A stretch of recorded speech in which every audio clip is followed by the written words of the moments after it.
Hi, welcome to Pennsylvania Newsmakers, and as always, thanks for watching. Well, we continue our series with the statewide candidates. Representative John Maher, he's running for Auditor General, will be my guest in a moment. But first up, two reporters talk about the presidential election and the U.S. Senate election in Pennsylvania, Pennsylvania politics and government in depth and in detail. And guess what? It all starts right now. This is Pennsylvania Newsmakers, a fast-paced, unrehearsed weekly discussion with and about the leaders who shape your world. And now, here's your host, Terry Madonna. All right, we're going to get right to it. I have two of the best reporters in the state, John Micek from the Allentown Morning Call and Keegan Gibson. He's the managing editor of Politics PA. I don't know, do I call you a reporter, or are you a blogger, or an aggregator, or whatever? It depends who you ask. I like the reporter. Some people say blogger. If I write something they don't like, they tend to say blogger. John does it all. We don't care. All right, let's get started here. Wow. Keegan, let me start with you. Pennsylvania in play. $7 million in commercials are now flooding the airwaves. We don't see the candidates. Is it real? Is Pennsylvania going to matter in the presidential election? Yeah, it seems like we've gone from 0 to 60 in about 2 days. It's not a dime of ads on TV, and now, like you said, 7 million. I think even 8 million is the latest number. So the real question is, does it matter? And what you have is Democrats who say, no, the Republicans just have extra money to spend. Republicans say, well, no, the polls are tightening, and we're going to make a play in Pennsylvania. And so because all the ads are already bought up in every other state, pretty much, Ohio, Florida, the battlegrounds, they figured they might as well have extra money. And they're awash in bread, right? They don't know what to spend all this money on. Yeah, I mean, we thought we weren't going to be in play, and that Romney wasn't going to be here. And then they said, well, wait a second. And every Republican circuit we talked to said, wait until the last week of the race. We'll see what happens. And sure enough, here they are. They follow it up with this massive buy. Yeah, the polls reflecting it. It's 3 or 4 points, depending on whose poll you look at. We were joking this week that all those buys should be on the Weather Channel, since that's what everyone's watching these days. That's a great point. No, you can laugh, but that's a great point. No? Well, forget about. You're not running campaigns. No, forget about Philadelphia trying to get penetration there. Go to the Weather Channel. Yeah, and the truth is that even the traditional buys, like on the evening news and the morning news, those are worth a lot more during something like Hurricane Sandy, because people are watching that news a lot more. Right, yeah. All right, here's a question. I'll start with you in this one.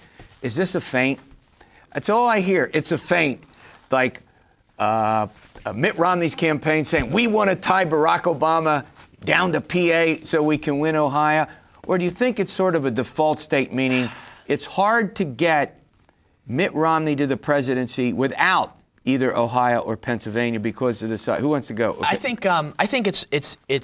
I think the Democrats and the Republicans are both spinning it. The Democrats, like you said, are saying it's a head fake. They're just trying to fake us out. The Republicans are saying we can really win. I think it's this. I think it's the Republicans trying to buy Mitt Romney a mandate. They have this extra money. They figure if he can win Pennsylvania, then that's really a head of steam going into his first term. You agree with that? I think so. I mean, you need either one of these states in your pocket. So you might as well force somebody to spend some resources somewhere. Barack Obama can't get back to the White House without Pennsylvania. Romney doesn't necessarily need it.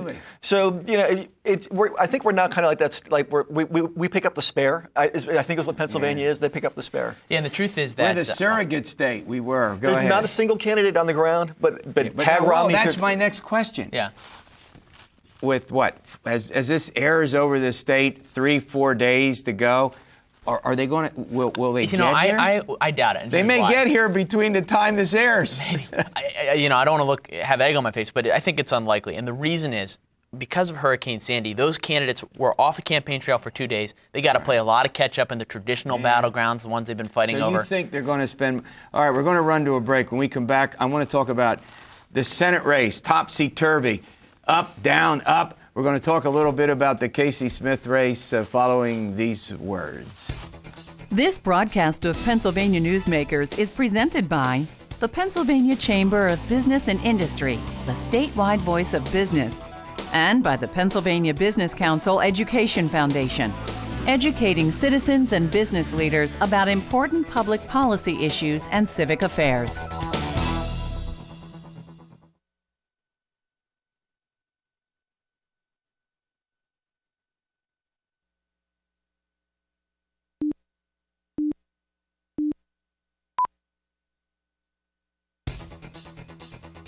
This broadcast of Pennsylvania Newsmakers is brought to you by BetterSaferRoads.com.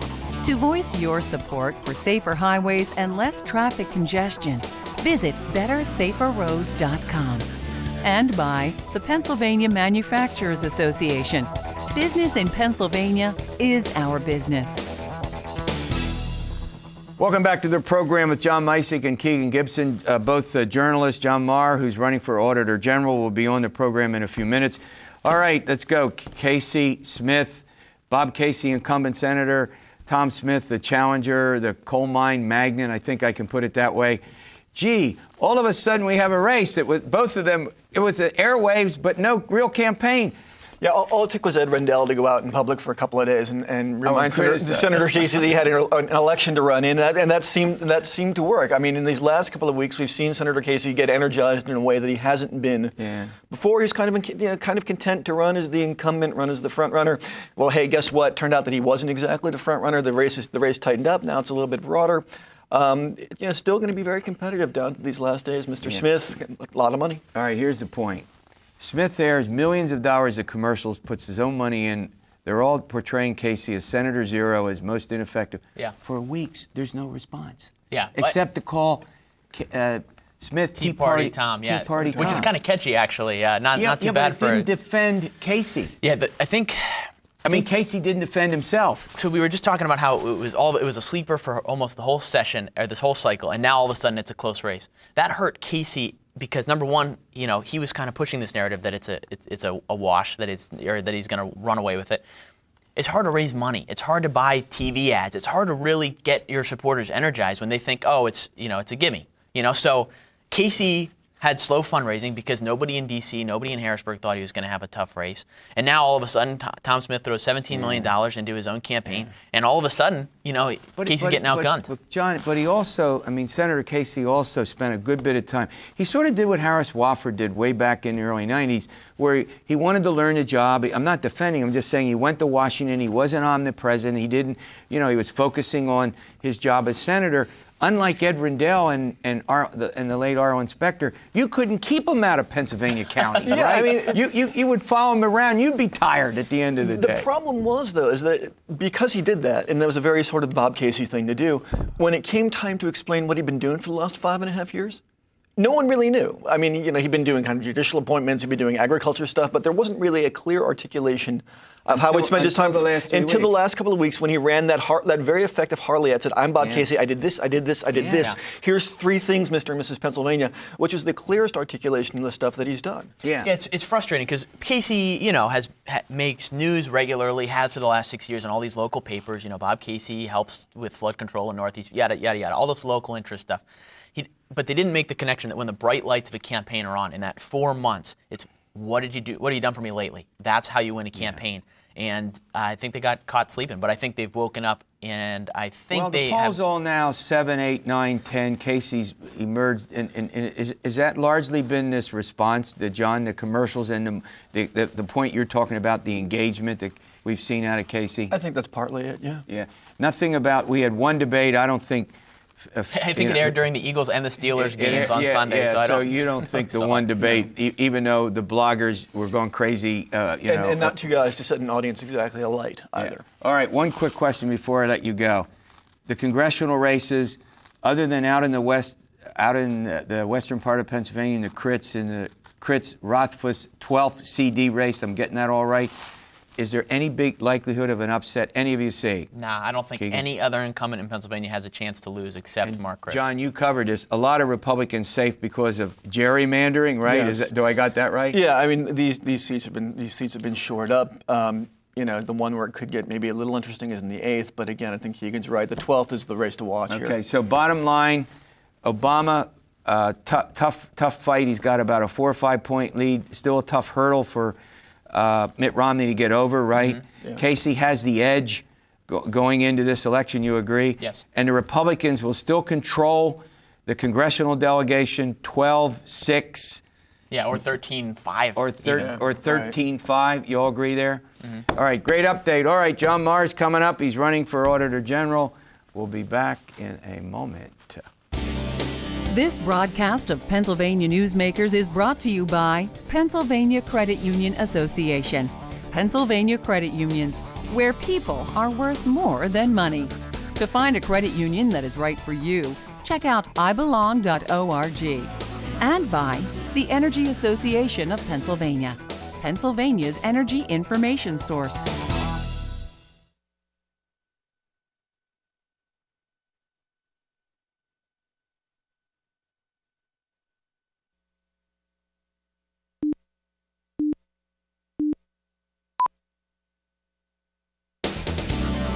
This broadcast of Pennsylvania Newsmakers is presented by the State System of Higher Education.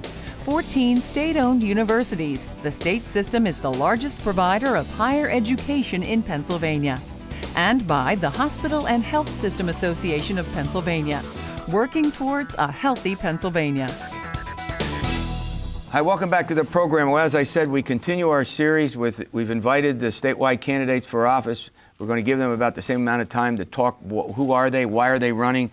They're known as low visibility races. Unfortunately, because John Maher, he's a state house member from the 40th district. That's Allegheny County, right? Allegheny and Washington. And we're going to put Washington, and we can't forget that. All right, let's talk a little bit about who are you and why do you want this job? Who are you? What's your background? Tell the folks here in. Well, I think Pennsylvania deserves an auditor as Auditor General. I'm an auditor. I began auditing in 1980. And over the years, I've been auditing, writing about auditing, teaching about auditing, writing a textbook about government accounting, all before I came to public service. Yeah. I'm one of those folks that was happily pursuing a life building a business, employing many women and men in counties all across Pennsylvania, and never intended to run for office. Never. Why did you run then? My predecessor died unexpectedly, so wow. the ordinary jockeying for position hadn't happened. People in the community came to me and said, hey, you know what? You've actually improved this school district. You've improved this municipality as an auditor for real world. And maybe you should consider running for office. My answer was certain and swift and no. I'd never even been a member of a political party. I was registered, but without affiliation. And then I thought about it, Terry, and I thought, you know what? I've shaken my head about Pennsylvania government a great deal. Right. Maybe Maybe it's incumbent upon me. Now you think you had to get involved to do something about I think it, right? yeah, there's a certain set of responsibility. The world had been good to me. I made out well in terms of economic success and in building a business that I was very proud of. It was time to give back. And it put me in a position to really be that strong, independent voice that could arm wrestle with people in my party or in the other party to accomplish things like open records reform. The first progress in my lifetime was my bill to change the culture in Harrisburg by regulating lobbyists. And Pennsylvania had no laws about lobbyists, and there's no disclosure. Well, now the lights are on. Anybody can go to a website, see who's being paid to influence government, and just sunlight, I think, makes things better. Because the media may come and look at things. The media doesn't have enough eyes to look at everything. But 13 million Pennsylvanians, just because someone might be taking a look, people tend to behave better. But that gets me back to Auditor General, because the average citizen doesn't have time to do the in-depth peeling of the onion that's necessary to chase fraud and waste. I want to. In the next segment, I want to talk about what your goals are. What would you do if elected? What, in general, let's talk about this. I want the folks out there to understand, what is it that the Auditor General does? What are the legal responsibilities? Well, the basic framework is that the Auditor General audits the transactions that pass through the state, which add up to over $70 billion each year. The Auditor General also is responsible for auditing all 500 school districts in Pennsylvania. And oddly enough, those same school districts have independent audits done by CPAs. Now, those audits tend to get done 3 or 4 months after the year end. The Auditor General's reports tend to come out 2 or 3 years after the year end. What use is that? Yeah. It's not very much use. Right. And this gets back to the other part. It's hard to talk about the responsibilities without talking about the transformation. It's obviously we need to get this work done swiftly for it to mean anything. I mean, let me make an observation, and I've been making this all along, and I'm not being partisan about this. I think Jack Wagner has done a splendid job. I think we've been pretty fortunate in this state overall to have Auditor Generals who don't care who the governor is. So that's a question to you.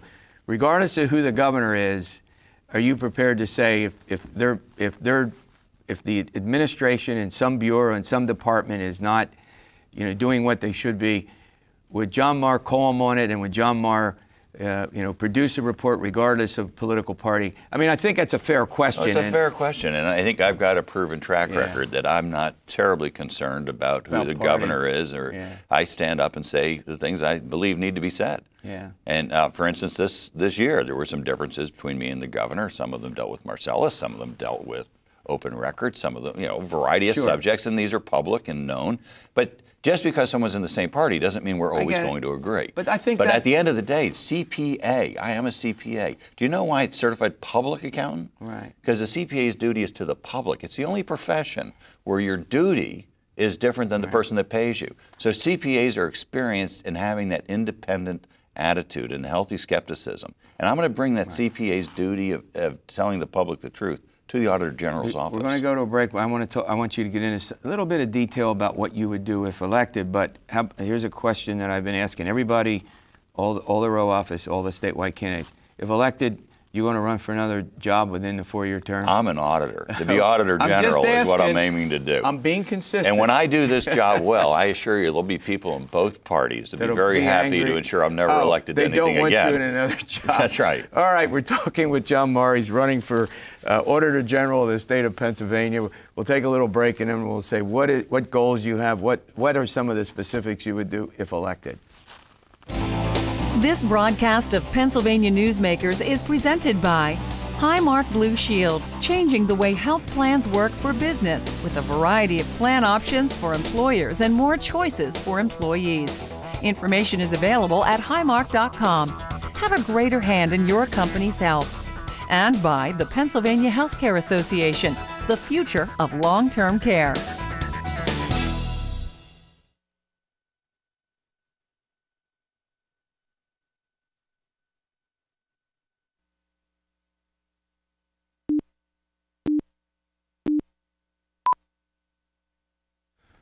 Okay, welcome back, John Maher. He's running for Auditor General. He's currently a state representative from Allegheny, and I got to put this in Washington County. All right, John Maher is elected. Day one, what it is that you will like to do, and then long-term goals. Well, one of the great distinctions between me and my opponent is that I'm the only auditor running for Auditor General. I'm a CPA, and I'm going to take an approach as someone who's built audit organizations in the real world. I'm going to go ahead and take inventory of the skills that are present in the Auditor General's office and do something that's very important that doesn't seem to have been done in 50 years, which is to overhaul the way that these audits are conducted fundamentally. It's not a terribly sexy thing. It's not a good bumper sticker slogan. But the bottom line is the world has changed in 50 years. The way these audits are done is largely the same as 50 years ago, which doesn't make any sense at all. Great resources are spent asking questions for which the answers don't make any difference. I'm going to reform the approach so that the work gets done on time and so that the questions that are answered mean something. Would that mean the point you made about these audits being done, I won't say belatedly, but reports coming out a year or 2 years after something has occurred? 2-3 years. It's a long time. That something has occurred, therefore. I'll give you an example on this question about the turnpike and sustainability. Jack Wagner, who I like very much, I think he's an honorable guy, came out with a report that's been heralded on all corners of the state that the model of the turnpike being used to be the money pot for roads and bridges and mass transit is not a sustainable model. And I agree with him. He's correct. But I said the same thing on the House floor the day that bill was being voted into law. Why should it take an Auditor General 5.5 years to do the arithmetic? The arithmetic didn't change in 5.5 years. Now, if you have an Auditor General who actually is comfortable arm wrestling these numbers, you can get facts out there that help inform the public policy decisions. And it's not so much driving it, it's informing it. Yeah. Would you envision your role? I mean, one of the things that I've noticed over the years is that you'll get a report and often nothing happens with it. I mean, it's not a criticism of past Auditor Generals. It's just, do you think... But they're so stale. These reports are so stale that it doesn't matter anymore. Oh, I get you. But you think your responsibility would be to go to lawmakers, to meet with chairs of the committees of the legislature and say, this A, B, and C needs to change. We're doing something here we shouldn't be doing.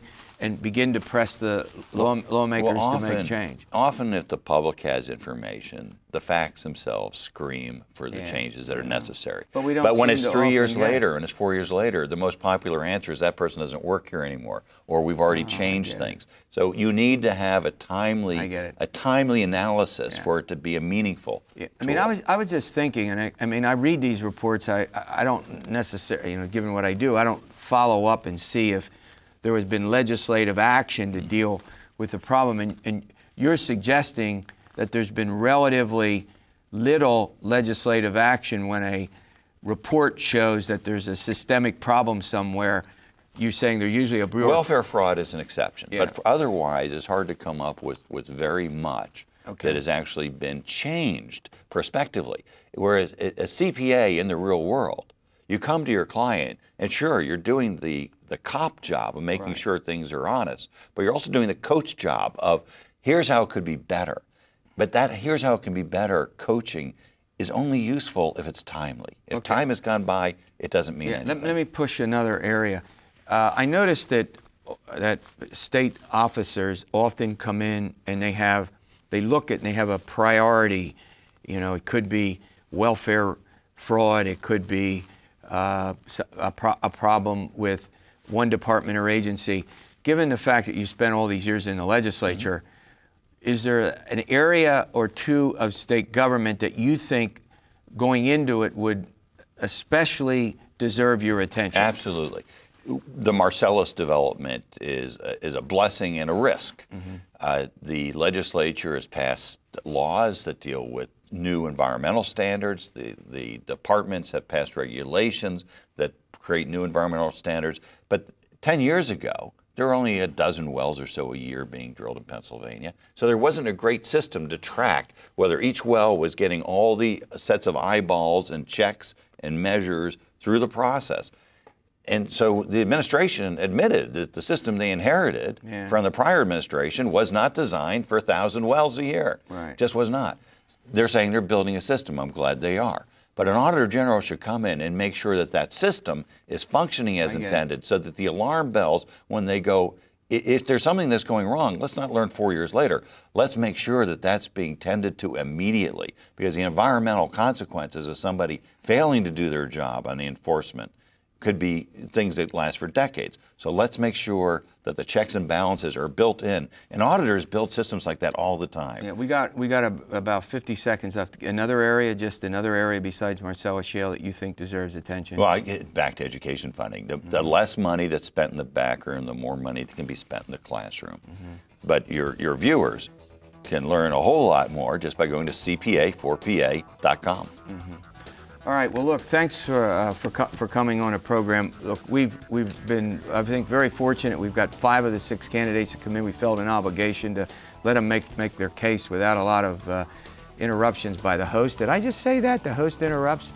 All right. We'll see you next week. I'll get the right camera. We'll see you next week for another edition of Pennsylvania Newsmakers.